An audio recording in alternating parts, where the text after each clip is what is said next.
Hi guys, welcome to FM Driving School. You're with me, your fully qualified driving instructor FM. In today's video, we're going to show you top ways to impress your driving examiner and what exactly they look out for. Before we start, don't forget to like, share and subscribe. Click the button for the latest videos from us, your fully qualified driving instructor.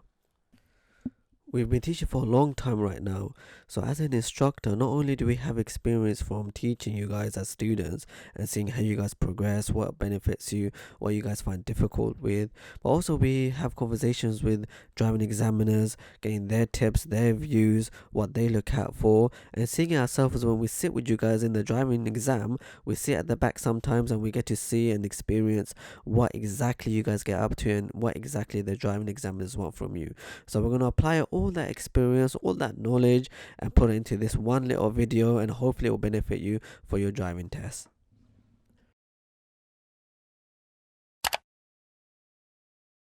The first part of your driving examination is the show me tell me question. Actually, to be fair, the first part is the eyesight test, because if you're unable to read 20.5 meters away, which is roughly about 4 to 5 cars length, you won't be able to do the driving test. So let's say the second part of the driving test is a show me tell me question. Now you might think it's something insignificant, just a few questions, but that's the first thing they're going to ask you. Now I'll give you an example. If you jump into the car and the examiner asks you, yo, can you show me how do you check the brakes, or how do you know the correct level of the head restraint, and you're unable to answer the question, it doesn't really give a really good impression, does it? It's the first question they're going to ask you, nothing too difficult, and you can't answer it. So I would say to you, try to know all the questions. Sometimes the examiners prompt you, they'll give you a little bit of a hint to help you get the answer out. If you don't know, it's not such a big deal, but it does give a good impression if you can get it right. Okay, Kalim, before we get started, just explain to me, how would you check the brakes are working? We just need to make sure that we start the car and slowly start driving, and make sure that it's not very loose and slacking. So Okay, good, yeah. When you're pressing when it. we press it, make sure that it's not very loose. Okay, good, okay. The next way to impress the examiner is to have good clutch control. Even as a teacher, when my student comes into my car, say if you're a fairly experienced driver, you've learned from another instructor and you've for some reason changed your instructor and you came to me, the first thing I look at is, let me just see, obviously the rules and everything, but if I'm going to let you drive, we're going to analyze your clutch control. Can you control the car safely? What I mean by that is it rough? Are you changing the gears rough? Are you not coming off the clutch smoothly, etc.? You need to understand this is just the basics of driving. Changing gears, moving off smoothly, stopping smoothly is literally the basics, the foundation of your driving. If you cannot handle this, this will give me the impression that, okay, maybe there's going to be worse to come. So make sure you have really good clutch control. If you don't and you're coming up to your test, practice it. Like, ask your instructor, let me go to a quiet road, let me move and stop, move and stop. The more you move and stop in a road or wherever, in a junction, the better your clutch control will become.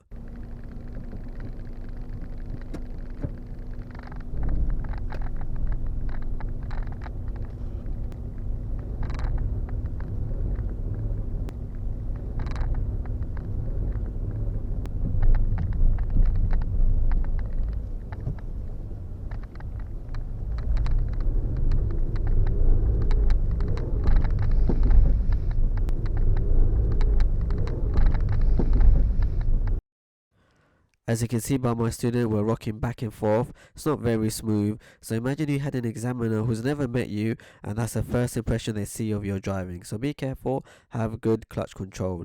Of course, if you're driving an automatic, then I would say make sure you're smooth with the brake and the gas. Of course, the clutch control doesn't apply to you guys. Alright, now that we've impressed the examiner with the understanding of the show me tell me questions, as well as controlling the car smoothly, what comes next? Well, it's the observations and your mirror checking. Let me explain to you why this is really important. It goes without saying, the obvious answer is so that we can see who's around us and it's safe whenever we move, whenever we drive, etc. Yes, but as an examiner now, why is it really important? It's one of the first obvious faults that we can pick up as an examiner, as a teacher. A student that comes to us learning from their family members or their mates, remember, they're not professionals. We as a driving instructor, fully qualified driving instructor, are trained to teach you the correct skills needed for you to be a safe driver and to pass your driving test. So we know exactly what examiners want and exactly how to be safe. I'll give you an example, a common mistake, which is students forget to check the right blind spot in the 6-point check. Why is that? Because you can see everything in the right mirror, or you think you can see everything in the right mirror. Therefore, you forget the right blind spot, you become complacent. So examiners are used to spotting this mistake quite regularly, and I myself, even as a driving teacher, we see it in our lessons. Now put that to a side. Let's now talk about a student that's taking lessons with their family member or their mates. Now these guys are not trained, so they forget these little intricacies in the driving test that you need to be able to apply. And also it's safe to apply, don't forget. It makes your driving a lot more safer. Now a student that does not know about these skills, now they go to the driving test and then therefore commits the same mistakes over and over again. So again, the examiners are regularly seeing these mistakes. Make sure, I would say now as a teacher, this is my advice, that you do your mirror checks properly and you do your 6-point check properly. I'd like you just to pull over on the left just before the red car, please.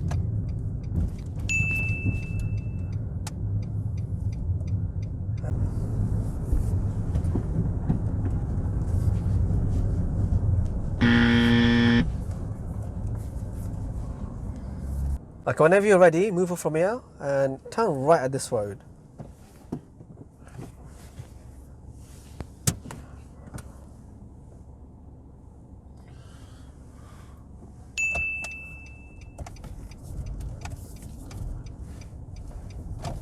As you can see, the student was able to demonstrate the correct routine of stopping, MSM, mirror signal maneuver, when moving off, doing the 6-point check correctly over the blind spot checks as well, and as well as making the mistake of moving across without checking the left mirror. So these are the observations that examiners are looking out for.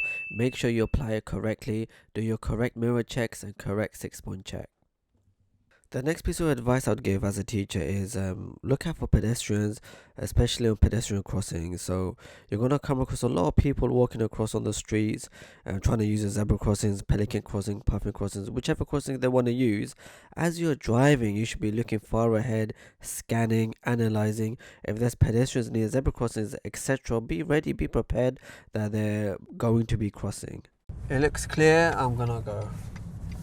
20 miles an hour here, we're fine. Look at this pedestrian on the left. Is she crossing? Slow down a bit. Yeah, she is. Go to gear 1. You're welcome. Yeah, really impressive driving. As we came across into a new road, we were scanning straight away. We saw a pedestrian crossing and we saw the pedestrian. We were contemplating, are they going to go or not? So again, impressive driving because we're thinking ahead, we're thinking to react. In this one stretch of road, you'll see here we got another pedestrian crossing, a puffin crossing. And as we continue to drive, we can see red lights in front of us, another crossing. We're scanning for any pedestrians walking across. Maybe they're slow walkers, you never know, as we continue to drive. So you can see constantly thinking ahead, constantly thinking about or being aware of the surrounding areas. Here we go, here's another crossing, a zebra crossing in this case, scanning for pedestrians. And then as we go around the roundabout, you can see one more zebra crossing. So a lot is happening and the examiners are watching out for you guys to make sure you can react to potential dangers pedestrians trying to cross. And finally, my last piece of advice to you students is, when you come up to roundabouts or when you're making decisions, be decisive, but at the same time be able to change your mind. That's the key. A very great way of impressing the examiner is, for example, we're at a roundabout, you're about to go, then you see a car coming suddenly. A great driver and an experienced driver will be able to react and change his mind or her mind and stop the car instead of going.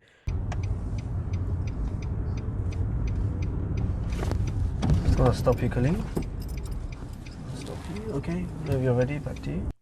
In this situation, the student made a bad decision to go, but you can see through the window cars coming. In this example, just change your mind and stop the car. Okay, in the test, you're gonna make a bad decision, no problem, quickly change your mind. The ones that are able to correct themselves or change their mind in a safe manner are the ones that impress the examiner, because the examiners now know, alright, this student is able to react, this student has control of the car.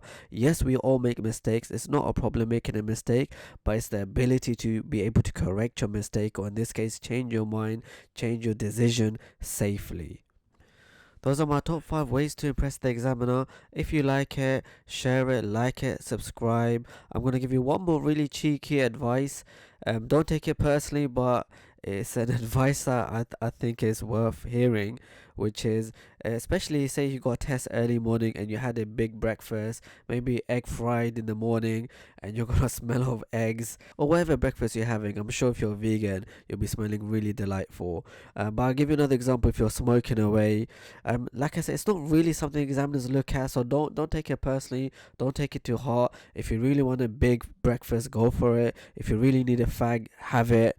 But we're just saying, in the car, you're in close proximity. Maybe the examiners don't like the smell of cigarettes. Just be aware. Have like a extra deodorant or a little spray or chewing gum.